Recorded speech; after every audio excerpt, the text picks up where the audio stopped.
Hello friends, I am Ishwar. Welcome to English talk channel. दोस्तों, आज की क्लास में हम बात करने वाले हैं अबाउट एडजेक्टिव क्लोज। जी हाँ दोस्तों, एडजेक्टिव क्लोज। एडजेक्टिव क्लोज जो है वो सबऑर्डिनेट क्लोज का एक पार्ट होता है। दोस्तों, सबऑर्डिनेट क्लोज के तीन मुख्य भाग होते हैं, जिसमें नाउन क्लोज होता है, एडवर्ब क्लोज होता है और एक होता है एडजेक्टिव क्लोज। यानी सबऑर्डिनेट क्लोज के जो तीन पार्ट हैं उसमें से एक मुख्य भाग होता है एडजेक्टिव क्लोज। तो हम आज की क्लास में बात करेंगे एडजेक्टिव क्लोज क्या होता है, इससे रिलेटेड सेंटेंस कैसे होते हैं।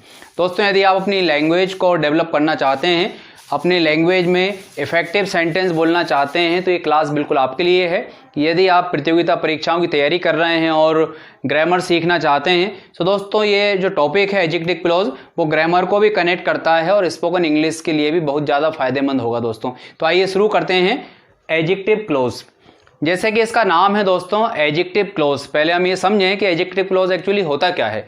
तो इसके नाम से ही आप इसका अर्थ भी बड़े आसानी से निकाल सकते हैं। जैसे आप जानते हैं, एडजेक्टिव का काम होता है किसी नाउन प्रोनाउन की विशेषता बताने को। तो यहाँ पर इस क्लोज को एडजेक्टिव क्लोज इसलिए कहा गया है क्योंकि ये जो एडजेक्टिव क्लोज है ये अपने पहले आने वाले किसी नाउन या प्रोनाउन की विशेषता बताने का काम करता है, इसलिए यहाँ पर इसको हम एडजेक्टिव क्लोज कह रहे हैं। अब ये क्लोज क्या होता है दोस्तों?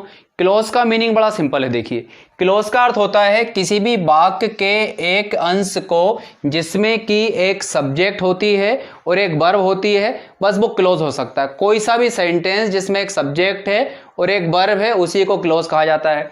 जैसे हमने कहा दिस इज अ बॉय, तो ये एक क्लोज है क्योंकि दिस एक सब्जेक्ट है और इज एक वर्ब है। यानी एक सब्जेक्ट एक वर्ब होना चाहिए, सेंटेंस का मीनिंग पूरा होना चाहिए, तो बस समझ जाइए कि वो एक क्लोज है। He helped me yesterday, ही एक सब्जेक्ट है, हेल्प एक वर्ब है, यानी एक सब्जेक्ट और एक वर्ब चूंकि यहां पर मौजूद है और सेंटेंस का मीनिंग भी पूरा हो रहा है, इसलिए इसको हम कहेंगे close. Bhopal is a big city, ये एक क्लोज है। They are my friends, he has completed this work, I can speak English, we will go to Bhopal. तो ये जो सेंटेंस है दोस्तों, ये सब क्लोज कहलाते हैं क्योंकि इन सभी में एक सब्जेक्ट है और एक वर्ब भी है और इन सेंटेंस का मीनिंग पूरा हो रहा है। आइए हम बात करते हैं कि एडजेक्टिव क्लोज से इनका कनेक्शन कैसा होता है और एडजेक्टिव क्लोज किस प्रकार से बनाए जाते हैं। तो जैसे मैंने कहा कि एडजेक्टिव क्लोज का काम होता है अपने पहले आने वाले किसी नाउन प्रोनाउन की विशेषता बताना।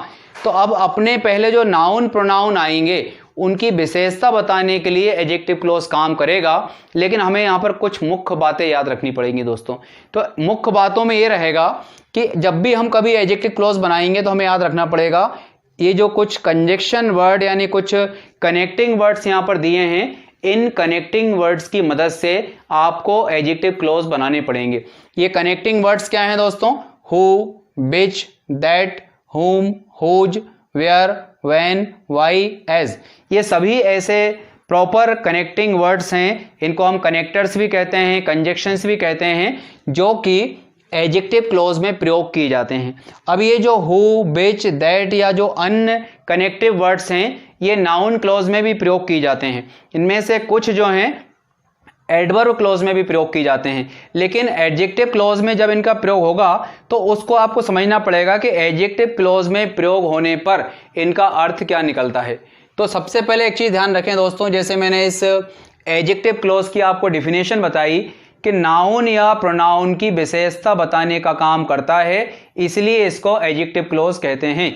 तो एक मुख्य चीज याद रखें कि जितने भी कनेक्टिंग वर्ड्स हैं, जितने भी ये कनेक्टर्स हैं, इन सभी का प्रयोग हमेशा नाउन के बाद होना चाहिए। एक शर्त ये रहेगा, यानी कि नाउन प्लस हु होना चाहिए, noun plus which, noun plus that, यानी हमेशा नाउन के बाद इनका प्रयोग होना चाहिए। ये चीज बिल्कुल ध्यान रखनी पड़ेगी। ठीक है दोस्तों, अब आज की क्लास में हम बात करेंगे प्रथम तीन कनेक्टर वर्ड्स की। दोस्तों, प्रथम तीन जो कनेक्टिंग वर्ड्स हैं, जो हम कनेक्टर्स भी कह सकते हैं, उनका हम प्रयोग करेंगे और इसके पार्ट नंबर 2 में आगे के शब्दों की हम बात करेंगे।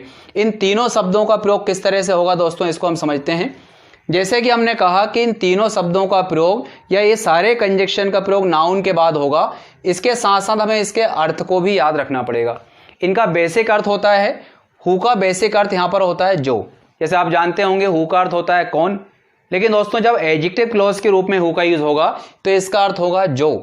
साथ में एक बात और याद रखनी पड़ेगी कि इस हु शब्द का प्रयोग किसी भी व्यक्ति के लिए प्रयोग किया जाएगा, यानी किसी वस्तु के लिए, किसी स्थान के लिए हम हु का प्रयोग नहीं कर सकते। इसी प्रकार से बिच का याद रखना पड़ेगा, किसी वस्तु या पशु के लिए जो है हम बिच का प्रयोग करेंगे, किसी इंसान के लिए बिच का प्रयोग नहीं कर पाएंगे। लेकिन दैट एक ऐसा शब्द है जो किसी व्यक्ति, वस्तु या पशु तीनों में से किसी के लिए भी प्रयोग हो सकता है। तो ये 3 शब्द हैं दोस्तों। तो हम पहले याद रखें, हु का प्रयोग व्यक्ति के लिए, बिच का प्रयोग वस्तु या पशु के लिए, और दैट का प्रयोग किसी भी व्यक्ति या पशु के लिए। अब अगली बात हम ध्यान देते हैं दोस्तों, एडजेक्टिव क्लॉज को समझने के लिए आपके सामने एक सेंटेंस है। सेंटेंस को आप ध्यान से देखिए, आपको एडजेक्टिव क्लॉज बिल्कुल आसानी से समझ में आ जाएगा। यहां पर एक सेंटेंस है, दिस इज अ बॉय, यह एक लड़का है। सेकंड है, ही हेल्प्ड मी यस्टरडे, उसने कल मेरी मदद की। यहां पर 2 सेंटेंस है दोस्तों कि यह एक लड़का है, उसने कल मेरी मदद की। अब इन दोनों सेंटेंस को जोड़ करके हमें एक करना है। कनेक्टर्स का काम क्या होता है दोस्तों? सेंटेंस को आपस में जोड़ना। हमें इन दोनों सेंटेंस को मिलाकर के एक कहना है, ये वही लड़का है जिसने कल मेरी मदद की। तो इसको हम किस तरह से कनेक्ट कर सकते हैं दोस्तों? देखिए, दिस इज द बॉय, यहां पर हम बॉय के साथ में यूज करेंगे हु। चूंकि इस दोनों वाक्यों में आप ध्यान से देखें, this is a boy, he helped me yesterday, इन दोनों सेंटेंस में मुख्य व्यक्ति कौन है, यानी हम किसी व्यक्ति के बारे में बात कर रहे हैं, वो कौन है? बॉय। चूंकि इस दोनों सेंटेंस में जो ही है और बॉय दोनों एक ही हैं, तो यानी हम इसमें बात कर रहे हैं बॉय के बारे में, तो यहां पर हम कहेंगे this is the boy who. Boy के साथ क्या प्रयोग करेंगे? हु। अभी हमने बात की थी कि हु का प्रयोग जो है व्यक्ति के लिए किया जाता है, इसलिए हम कहेंगे this is the boy who. यहां पर एक और चीज याद रखेंगे दोस्तों, जब भी कभी किसी कॉमन नाउन के बाद में किसी एडजेक्टिव क्लॉज में प्रयोग होने वाले कनेक्टिंग वर्ड्स का प्रयोग होगा, तो उस कॉमन नाउन के पहले आने वाला जो आर्टिकल रहेगा आ या एन, वो हमेशा दा में बदल जाएगा। इस बात को ध्यान देना पड़ेगा। यानी दिस इज अ बॉय हो जाएगा दिस इज द बॉय। अब चूंकि बॉय एक व्यक्ति है तो हम यूज करेंगे who.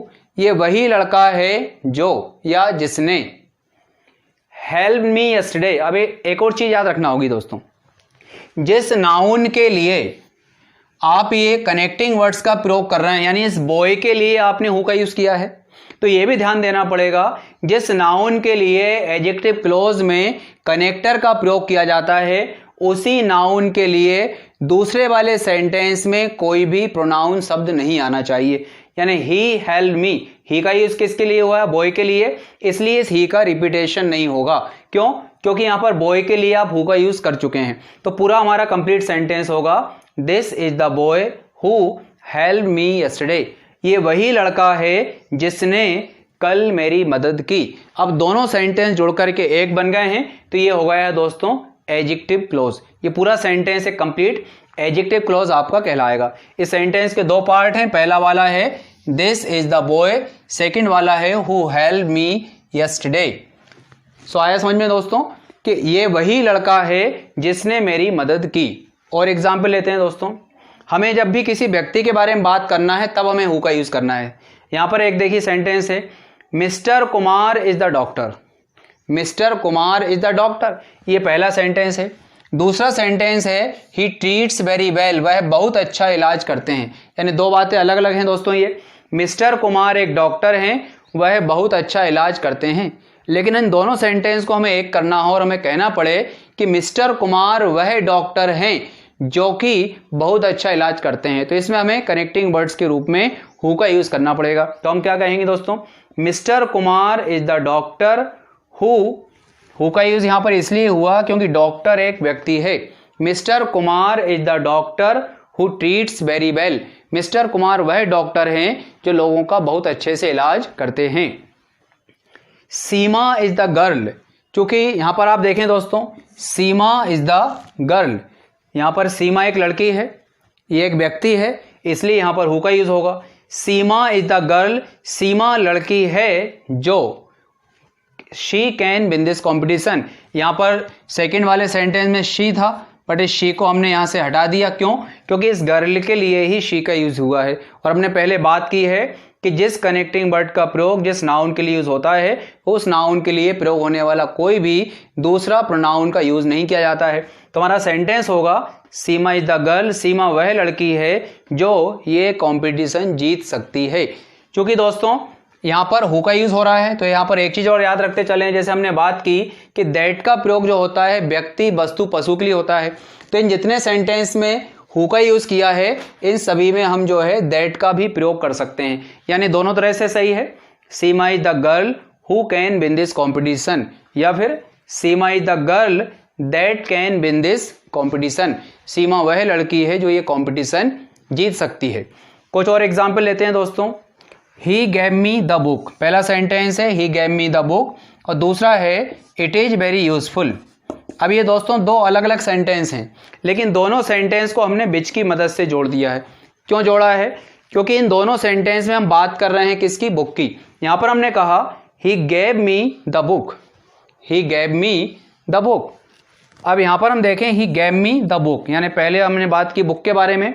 It is very useful, तो क्या यूजफुल है? बुक यूजफुल है, बुक जो है यूजफुल है। तो हम कहेंगे ही गैव मी द बुक, उसने मुझे जो किताब दी, इज वेरी यूजफुल, यानी उसने मुझे जो किताब दी वो बहुत उपयोगी है। तो दोनों सेंटेंस को जोड़कर हमने एक बना दिया, ये बना है हमारा एक एडजेक्टिव क्लॉज। कंप्लीट सेंटेंस क्या हुआ? He gave me the book which is very useful, या फिर she gave me the book that is very useful. और एग्जाम्पल है दोस्तों, the mobile which you bought, the mobile which you bought, mobile जो कि तुमने खरीदा, इज वेरी एक्सपेंसिव। तो सेंटेंस क्या होगा दोस्तों? The mobile which you bought is very expensive, जो मोबाइल तुमने खरीदा वो बहुत महंगा है। We have seen the movie which is interesting, हमने जो फिल्म देखी वो इंटरेस्टिंग है। We have seen the movie which is interesting, या फिर we have seen the movie that is interesting. So दोस्तों एडजेक्टिव क्लॉज का प्रयोग करना बड़ा आसान है। सभी सेंटेंस में कॉमन चीज आप ध्यान से देखिए दोस्तों, यहां पर डॉक्टर एक व्यक्ति है तो हमने हु का यूज किया, गर्ल एक व्यक्ति है तो हमने यहां पर हु का यूज किया है, बुक एक वस्तु है तो यहां पर हमने विच का यूज किया है, यहां पर मोबाइल एक वस्तु है तो विच का यूज हुआ है, यहां पर मूवी एक वस्तु है तो हमने यहां पर विच का यूज किया है। यानी जहां व्यक्ति की बात होगी वहां हु का यूज करना पड़ेगा, जहां वस्तु की बात होगी वहां विच का प्रयोग करना पड़ेगा, और दैट का प्रयोग हम जो है दोनों में से कहीं भी कर सकते हैं। तो ये थे दोस्तों एडजेक्टिव क्लॉज में प्रयोग होने वाले 3 महत्वपूर्ण कनेक्टर वर्ड्स। नेक्स्ट पार्ट में हम दोस्तों बात करेंगे इसके अगले जो कनेक्टिंग वर्ड्स हैं एडजेक्टिव क्लॉज के, उनको भी हम समझेंगे। आप देखते रहिए इंग्लिश टॉक चैनल और सीखते रहिए English. Thank you very much.